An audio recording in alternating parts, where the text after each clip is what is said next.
Hello, I'm Melissa from Swindon Libraries and Information Service, and I'm back with the last one of our spooky specials for Halloween. What I thought we'd make today for our window display is a hanging web and spider.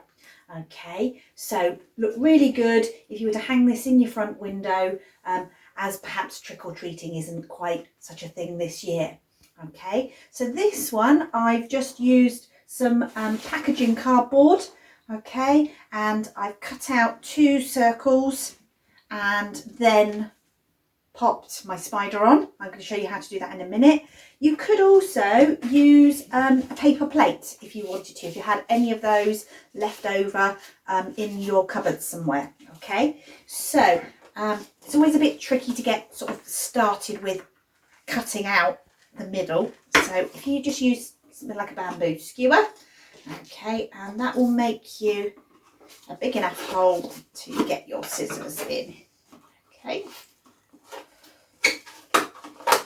then we can just go in and cut out the middle of your plate. Okay, so keep going and then you'll end up with something like that. Okay, then to make your spider's web, you could either use a hole punch if you've got one of those at home. Okay, again, slide it under the edge. Okay, to start getting some holes going. If you don't have a hole punch, you could use a bamboo skewer or a blunt pencil.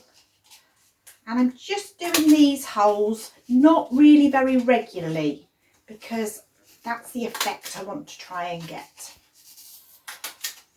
Okay. That's it. Couple up here.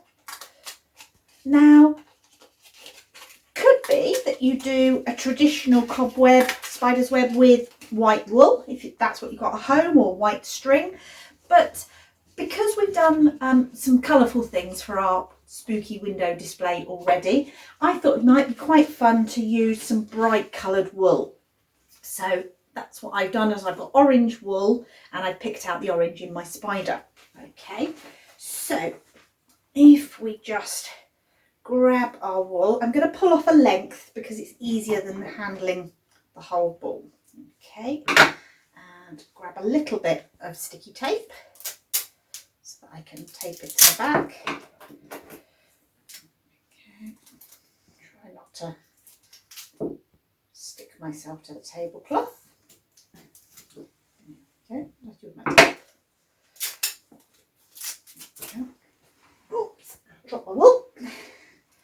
Okay, so if I just poke the loose end through, I don't think it really matters which way around you do this. Okay, just tape it down to secure it.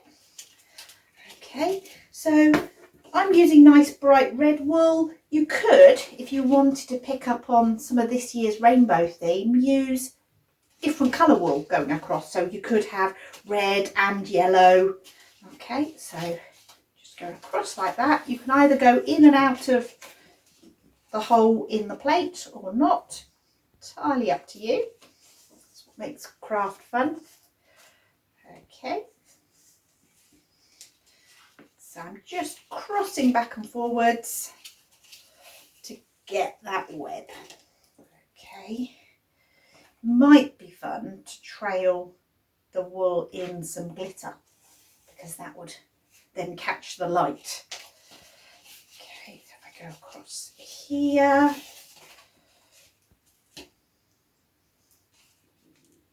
That's it. You can go in the holes more than once if you want to. So there we go. You get the general idea. Okay, and probably a good idea to make a hanging loop as well. Once you've filled in all your holes, you might want to add some more as you go along. Okay, and then for the spider, I thought it would be fun to do some hand print spiders because then they're nice and big and visual. Okay, so mine are black, but depending on what colour paint you've got at home, you could match your paint to your web wool. Okay, so obviously just paint your hand. A bit messy this one, so do this somewhere like where it doesn't matter if you make a bit of mess. Outside maybe if you can. Don't worry about painting your thumb.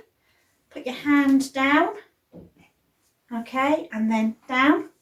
Once they've dried, you'll get something a bit like this. You can see I've cut round the fingers, and then I think either some nice googly eyes or maybe some buttons, or you can see on this one again I've just drawn some coordinating eyes, and I think that in the window would be really nice and eye-catching for people who walk past to enjoy. Okay, see you again soon.